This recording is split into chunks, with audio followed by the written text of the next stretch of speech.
back. So we're going to start off with a 30-ounce screw top lid from Craft Haven. She had a sale on these a while back, and I grabbed a few, and I thought that I had an idea for something, and then when Becky announced all of these new color shifts, I knew exactly what I wanted to do, so I was so excited. So I painted this purple. It's just basic purple, nothing fancy about it. It's just a dark, deep purple. And most of all of those color shifts have like a purple in it, and purple is my favorite color, so I just painted it purple. But honestly, you could go any route you wanted to with it. Black, white, green, red, whatever you wanted to do. So I just put probably 5 milliliters or so of epoxy on there. I put a little bit more because we were going to be using a big chunky, lots of chunky, and so I just put a little bit more on there. And then I'm just sporadically putting this on there.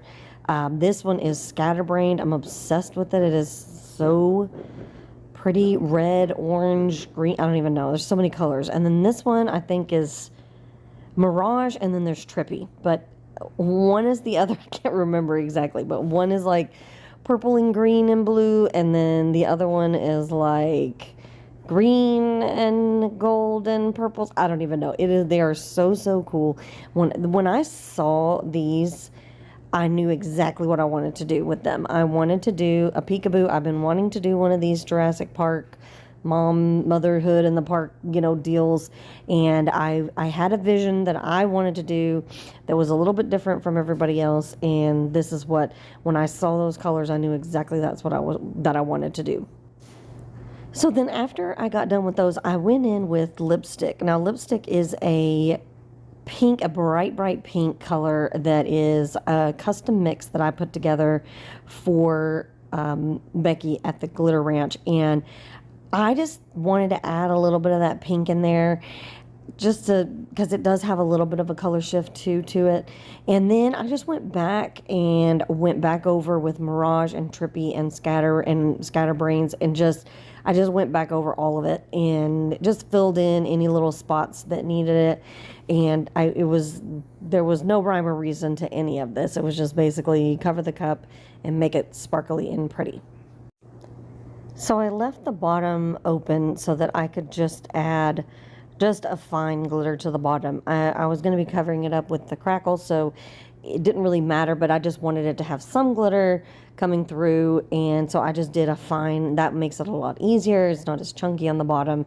So this one I think is Trina, or it might be Octopus. Either way, just find a nice little color shift, or a real cool kind of mix of Ultrafine, and Becky has a whole ton of Colorshift Ultrafines on the website, so any one of those will do. I mean, as long as it just has some color to it, you're going to be covering it up with the Crackle, so it's not that big of a deal.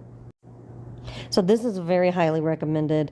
Once I got done doing all of the glittering, I patted that down as much as possible, because that chunky is so chunky, and you will have so many issues with epoxy and layers and layers and layers if you do not pat that down.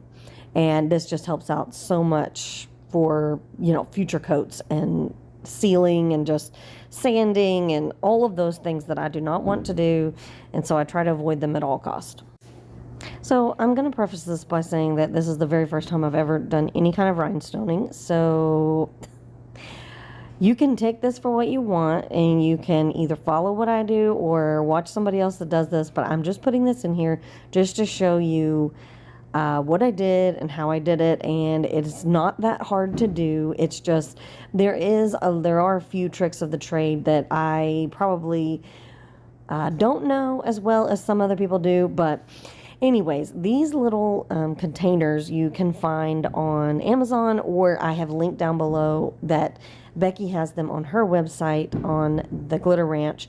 So they're just a little tiny container so that you can add the glue on without having to squirt a whole bunch of that glue on there. And this tray and the little pins that you use to like pick up each one of those stones, those are available on the Glitter Ranch as well. And you just sit there and just put a little bit of glue. I started off with a little bit because I wasn't sure how fast this glue dried. So I just started with just a little strip. And then after I got more and more, I realized, oh, I can put a lot more on here once I kind of started going. And so I just went around the inside kind of edge there and I lined them up as best I could, you know, kind of tried to make them as straight as possible. And then I just continued to kind of, I did not do a honeycomb because I really didn't realize that at the time. I just thought that they were just going to kind of line up around the side, you know, around the next row was just going to kind of line up. But I would suggest that doing a honeycomb, you know, adding them in the, you know, the next little kind of crevice of the bottom row underneath it is the better way to put these on here. So I did not really do that. In some places I kind of squished it together and got them so they made them a little bit off centered and off kiltered. But like I said, this is the first time I've ever done rhinestoning, and I will tell you it is very relaxing because I almost fell asleep doing this. I don't know if it was just I was sick, I was bored, or it was that relaxing. I'm not exactly sure, but it was right after this I just kind of like laid my head down. I was like, I've got to go and I need to go take a rest.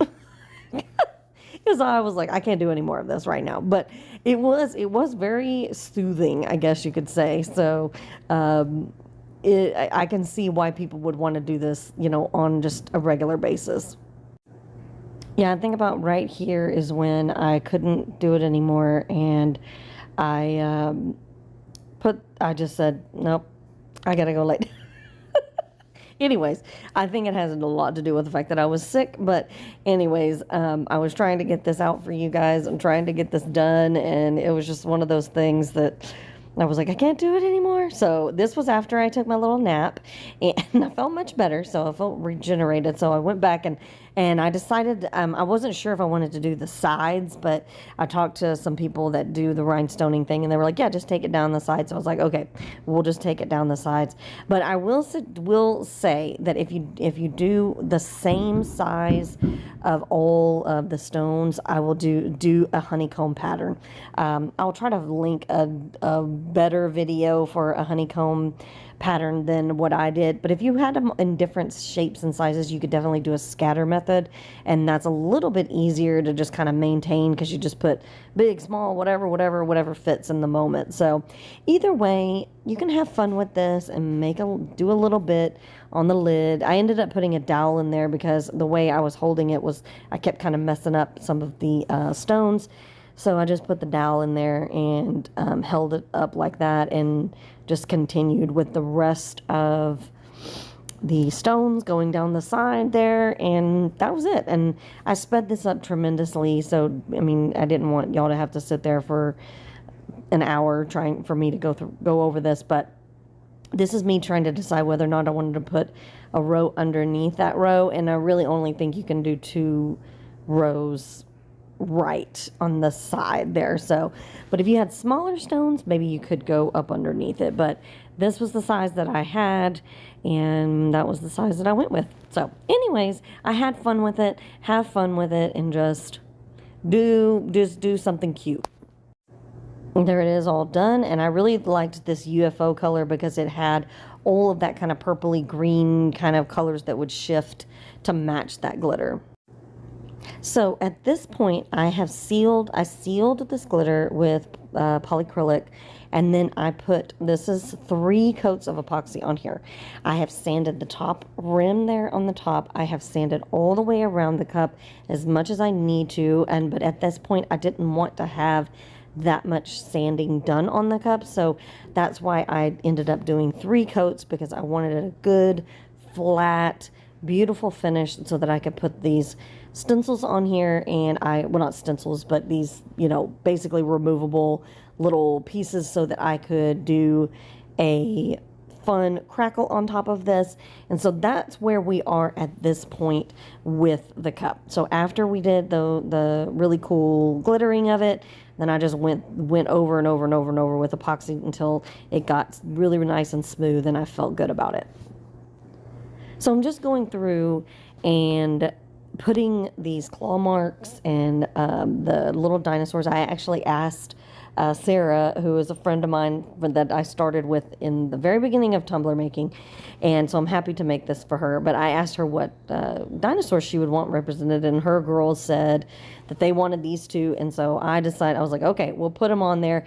And that was kind of my way of saying that if you do one of these kinds of cups, you can do them and personalize them, but not have to personalize it in the sense that you don't have to create a bunch of names. Like, this is something very easy. You could send them a few of the dinosaurs and say, pick which ones you want, and they could pick each one to represent each one of their children.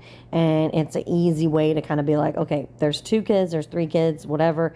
There's a boy, there's a girl. You put a bow tie on one of them and a bow on the other, and then, you know, make one bigger, one smaller, whatever. I mean, there's a lot of fun ways that you could do this to make it personalized, but you don't have to do that much extra work.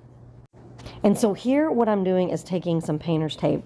Now, I did not want to have to spend a whole bunch of time doing acetone and like, you know, distressing and all of this stuff. I really wanted the Crackle to do all the work, and I wanted to do the stencils that I was putting on there, or, you know, I guess that's what you call them. I don't know why my brain is not working, but, and I just put strips of little pieces of tape on there, and the Crackle's going to do a lot of that on its own, but the strips of paint and the claw marks and the dinosaurs, they're going to create a void as well. And so you're going to get a lot of distressing from this look, but you're not going to have to do anything extra, and that was my main focus. So this Crackle Medium, I have used it many, many times in many, many tutorials. I absolutely love it. One of my favorite things to do. Anytime I can get away with doing a Crackle, I'm down for it. And so I just put a strip of it, you know, going all the way around, and just made sure it was completely saturated. Not dripping saturated, but that everything was covered, and all of the tape and all of the vinyl was nice and covered, so that we get a good cover with our paint and for the Crackle. So this chalk paint is from Hobby Lobby. I got it, I don't know, 3-4 years ago, who knows. You honestly, I mean, I could link something down below, but you could use whatever you have.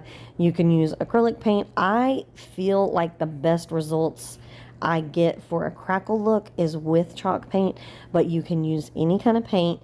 Even if you had some wall paint that you just have sitting around or something like that, there's really honestly nothing, everything will work on this. It doesn't have to be, it can be any color, any style of paint. I just personally have the best when it's a chalky dry finish paint. It works the best for the Crackle. That's just me and the way that I work.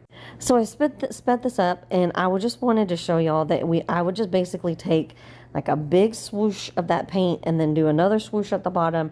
And you just don't want to do too much painting, because it will start to come off. It will start to like separate from the Crackle and everything, so you don't want to mess with it too much. So I actually got a lot of drips from this one, and I was trying to like wipe them off, and so I got a lot more distressing than I was probably like intended to have, but I actually really like the way that it came out. So it's just, that's the cool thing about a Crackle, is none of them are ever going to be the same. You're always going to have something different. It's always going to come out a little different, you know. Anyways, so what we're going to do is just I'll let this dry, I don't know, probably 30 minutes, if that. I don't even know. I probably let it dry a little for probably over an hour, because this was a little bit thicker than the normal stuff that I use, the Pantheon paints.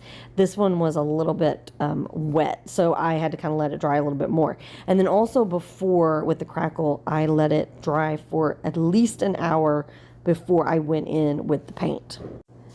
And I just went around and just removed all of the tape, all of the claw marks, all of the things that I put on there. And I do like to make them kind of a bright color so you can see them underneath. I usually don't have a problem seeing them, but you know, sometimes I just like to use a little bit of a color so that we can kind of see it through the paint there. But for the most part, I know where I put things, or I can see the kind of bump in the paint where the, you know, tape is, or where the vinyl is, or whatever. So, and either way, it doesn't really matter. And I was trying to be careful, but you don't have to be like super careful, because you're already going for kind of a distressed and, you know, kind of crazy look anyway, so it doesn't really matter. But I just try to keep things as, you know, clean and crisp as possible that you can in this particular moment. So I was just making sure that we were still on the same page with this was going to fit right above the dinosaurs there. And after this was, we're going to go into a coat of epoxy. Correction, we are not going into a coat of epoxy. I did distress the bottom because I didn't get much. I didn't put any stick tape or anything on the bottom, which I should have.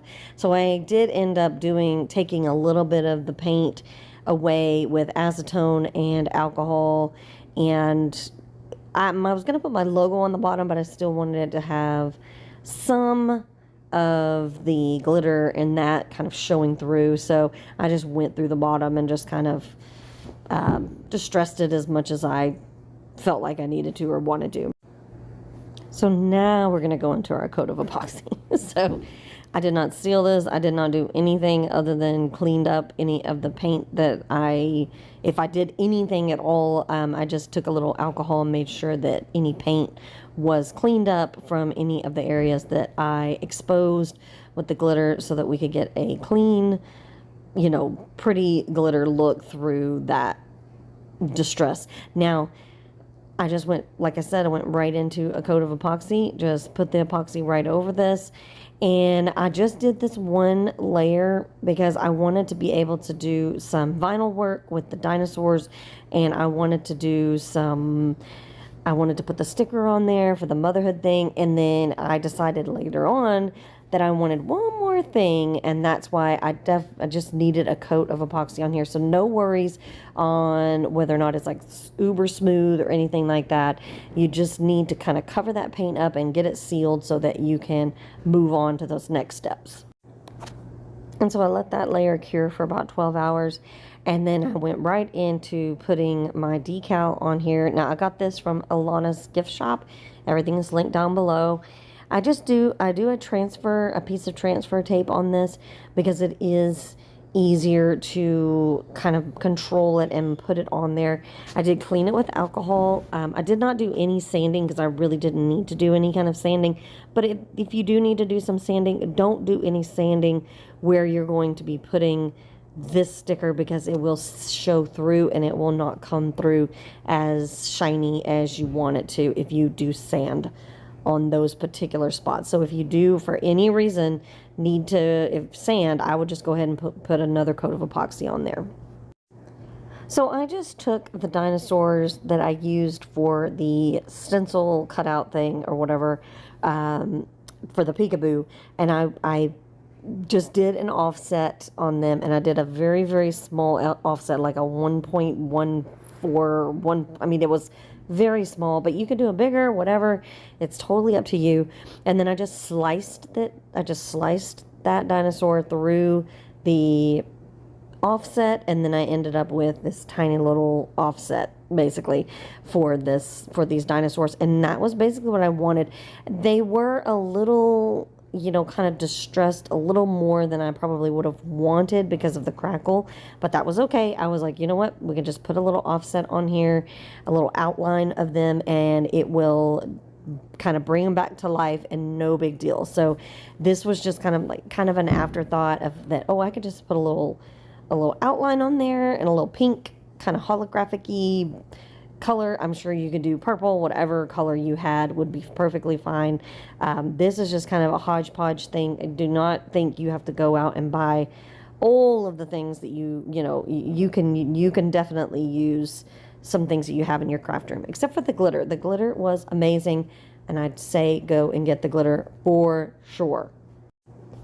So then I just took this little pink kind of glittery, like a little excess that I had laying around, and I cut little bows out of them, and I just put little bows on the dinosaurs just to implicate, you know, that they were girls.